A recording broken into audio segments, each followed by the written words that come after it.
The small town of Dust Valley sat under a wide blue sky, surrounded by golden hills and open land as far as the eye could see. The sound of cattle bells, wagon wheels, and wind whistling through fences was the music of daily life there. Among the people who lived in that town was a quiet, hard-working man named Eli Turner. He wasn't rich or famous, but everyone knew him as the rancher, who never refused to help a neighbor in need. He had rough hands from years of work, a calm smile, and a pair of eyes that carried both kindness and patience. Eli's ranch was simple: a few wooden fences, a barn that leaned slightly to one side, and about 24 cattle that he cared for like family. He woke up before dawn every morning, long before the rooster crowed, and rode out to the pastures on his old mule, Dusty. While others in town had fine horses, Eli stayed faithful to the same mule he'd raised since he was young. It wasn't pride that made him hold on to the past, it was loyalty. Dusty had carried him through storms, floods, and lonely nights, but not everyone respected Eli's quiet way of living. The new sheriff, Cole Ramsey, was a man who believed power meant control. He had shiny boots, a clean badge, and a habit of speaking loudly so that everyone noticed him. Cole had once been a friend of Eli's years ago, but after becoming sheriff, something in him changed. The badge had made him proud, maybe too proud. He liked to show authority, especially over men who didn't fight back. That summer, the town was buzzing with excitement. It was time for the annual Dust Valley Livestock Fair, where ranchers showed off their animals. Traders came from nearby towns, and the best cattle were awarded ribbons and cash prizes. Eli had prepared carefully for the fair. His cattle were strong and healthy, their coats shining from the care he gave them. It had taken him months to get ready, and though he didn't talk about it, he hoped to sell a few cows to pay off his late property taxes. When he arrived at the fairgrounds, he led his animals with care, patting them gently to keep them calm. The crowd was cheerful, music played from a small band, and the smell of roasted corn filled the air. But when Eli stepped into the main street, the sheriff noticed him right away. Cole was standing near the auction booth, surrounded by townsfolk, telling stories about his latest law enforcement adventures. He spotted Eli, smirked, and said loudly, "Well, if it isn't Eli Turner, the man who still rides that old mule." "What's wrong, Eli? Can't afford a horse like the rest of us?"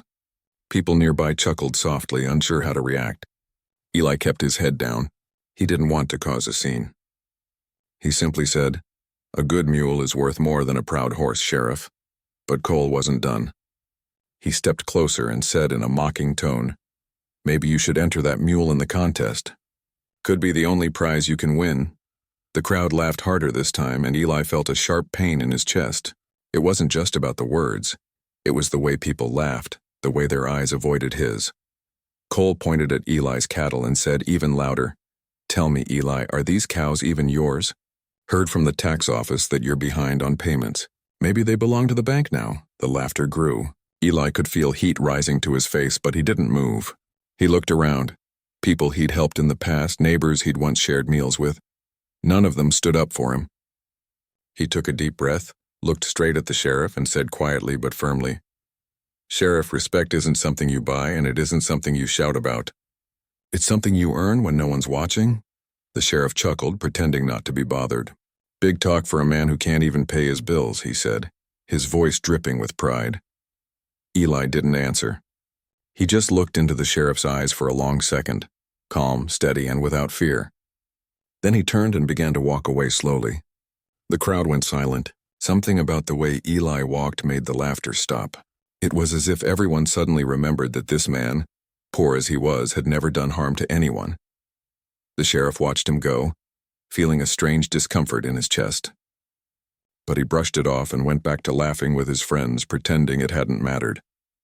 That evening, the sun dipped behind the hills, painting the sky in shades of gold and purple. Eli sat outside his small cabin, listening to the soft sounds of crickets and the rustle of wind in the grass. Dusty stood nearby, munching quietly on hay. Eli's heart was heavy, but not with anger, with disappointment. He had known Cole Ramsey when he was just a young man, before the badge, before the pride. Back then, Cole's family had faced hard times, times when a friend's silence had saved them from shame. Eli looked toward the town lights in the distance and whispered, "You've forgotten where you came from, Cole."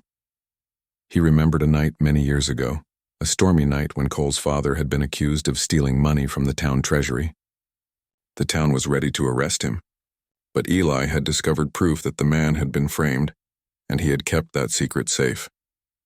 He never told anyone, not even Cole. The sheriff's reputation and his family's name had survived because Eli had chosen silence.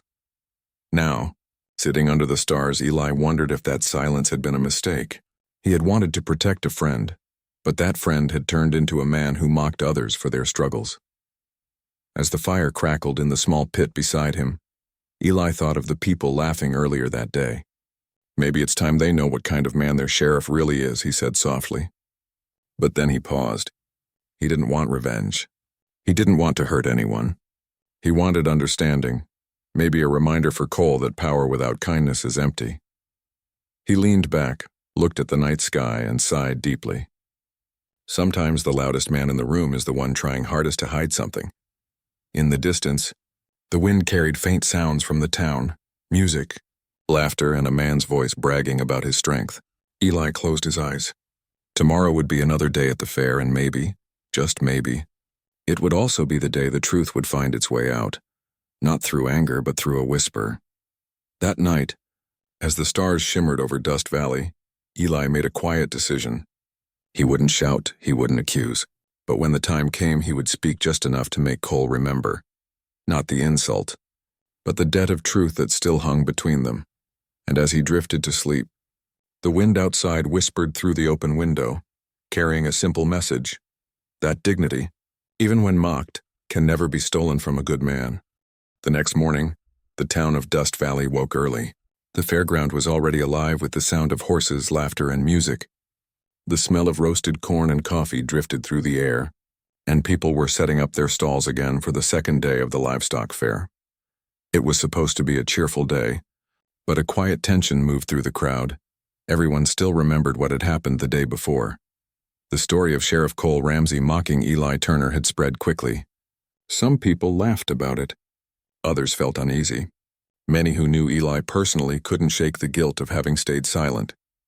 The sheriff had looked powerful that day, but some folks whispered that his pride had gone too far. Eli, however, didn't think about the gossip. He rose before dawn, as always, fed his cattle, and brushed Dusty, his old mule. He looked calm, but his eyes showed a quiet storm inside. He knew today would be different. Today, the same sheriff who had tried to humiliate him would stand before the whole town again. And this time, Eli wasn't going to stay silent. By mid-morning, the main event began. A large crowd gathered near the stage where the judges would announce the best cattle of the year. Eli's cattle stood at the far end, strong and healthy. Their coats glowed under the sunlight, and even those who once doubted him couldn't deny the beauty of his work. The announcer, an old man named Mr. Jenkins, stood on the stage and cleared his throat. "Folks, it's time to honor the man who raised the finest cattle in Dust Valley this year," he said. The crowd leaned in. The sheriff stood nearby with his arms crossed, wearing his polished boots and confident smirk. When Mr. Jenkins opened the paper and read the name aloud, the crowd gasped. "The winner is Eli Turner." For a moment there was complete silence. Then people began clapping, and slowly at first, then louder. Eli stood still, surprised. He wasn't expecting to win. The sheriff's face, however, tightened. His smile disappeared. He looked around, trying to act calm, but it was clear he didn't like what he heard. Eli stepped forward to accept the blue ribbon, his old hat in hand. Mr. Jenkins smiled kindly at him and said, "No one cares for his animals like this man. You've worked hard, Eli, and you've earned this." Before Eli could speak, the sheriff's voice cut through the air like a whip. "Hold on a minute," he said loudly. "Before we hand out awards, maybe we should make sure everything here is legal. After all, some folks haven't been paying their dues." The crowd turned toward him, whispering nervously. Mr. Jenkins looked uncomfortable, but the sheriff went on. "We can't just hand out prizes to anyone who shows up with cows. Who knows? Maybe he borrowed them from someone else." A few people laughed awkwardly, but most just watched silently. Eli looked at the sheriff with tired eyes. He didn't seem angry, only disappointed. He stepped closer until they stood face to face, only a few feet apart. The air between them was still and heavy. "Sheriff," Eli said quietly, "you've had your say, but there's something you've forgotten. The sheriff smirked. Oh, really? And what would that be? Eli leaned in closer so only Cole could hear. He whispered something, just a few words. But whatever he said made the sheriff's entire body freeze. His face turned pale, his lips parted slightly, and the color drained from his cheeks. For the first time since anyone could remember, the sheriff looked truly speechless. The crowd waited, confused. People could tell something had just happened, something big, but no one knew what. Eli stepped back slowly, looked him in the eye, and said softly, "Some things are better left in the past, Cole. You know what I mean." The sheriff opened his mouth to speak, but no words came out. After a few seconds, he turned away and muttered, "All right, folks. Let's continue." He tried to sound normal, but his voice trembled slightly. He walked off the stage, leaving behind stunned silence. Eli stood still, not proud or triumphant, just peaceful. He took the ribbon from Mr. Jenkins, nodded politely, and led his cattle away. The people began to whisper. Some said Eli had threatened the sheriff. Others said he knew something terrible. No one really knew the truth, except the two men standing there. That evening, the sheriff didn't show up at the saloon like he usually did. He went home early, his mind heavy. He sat at his kitchen table, staring at his badge lying beside a half-finished cup of coffee. The words Eli had whispered echoed in his head. "Your father's secret is safe, but don't forget who kept it." Suddenly, all the memories came flooding back. He remembered being a frightened boy, his father accused of stealing money from the town's treasury. He remembered the shame, the fear of losing everything. And he remembered Eli Turner, a young man back then, standing up for his father, showing the proof that cleared their name. Eli could have destroyed them, but he didn't. He kept silent to protect a friend. Cole rubbed his forehead and sighed deeply. "All these years," he whispered, "and I repaid him with insults." He picked up his badge, looked at it, and slowly placed it inside a drawer. The next morning, the townsfolk gathered as usual in the square. But this time, something was different. The sheriff walked through the crowd quietly, without his badge, without his usual confidence. People stared in surprise. He stopped near Eli, who was loading supplies onto his wagon. "Eli," he said softly. The rancher turned around. "I came to say thank you," the sheriff continued. "Not just for what you did yesterday, but for what you did years ago." "I forgot who I was supposed to be," Eli smiled faintly. "You don't owe me anything, Cole. Just be the man your father would have wanted you to be." The sheriff nodded slowly. His eyes were filled with something new, humility. He extended his hand. Eli looked at it for a moment, then shook it. It wasn't a handshake between friends. It was one between two men who had finally understood each other. After that day, the sheriff resigned quietly. A new man took the badge, one who was kinder, gentler with his power. Cole moved to a small cabin outside town, working as a farmhand, living a quieter life. People said he was a changed man. As for Eli, life went on as before. He tended his cattle, rode his mule, and helped his neighbors. But people looked at him differently now, not with pity but with respect. They had seen how a humble man could stand taller than pride, how truth spoken softly could shake the ground beneath a powerful man. One evening, as the sun dipped behind the hills, Eli sat by the fence watching Dusty graze. A young boy from the town came running up with excitement. "Mr. Turner!" he shouted. "Is it true you made the sheriff quit?" Eli chuckled softly. "No, son. He quit all by himself. Sometimes when a man finally listens to the truth, he doesn't need anyone to tell him what to do." The boy nodded, though he didn't fully understand.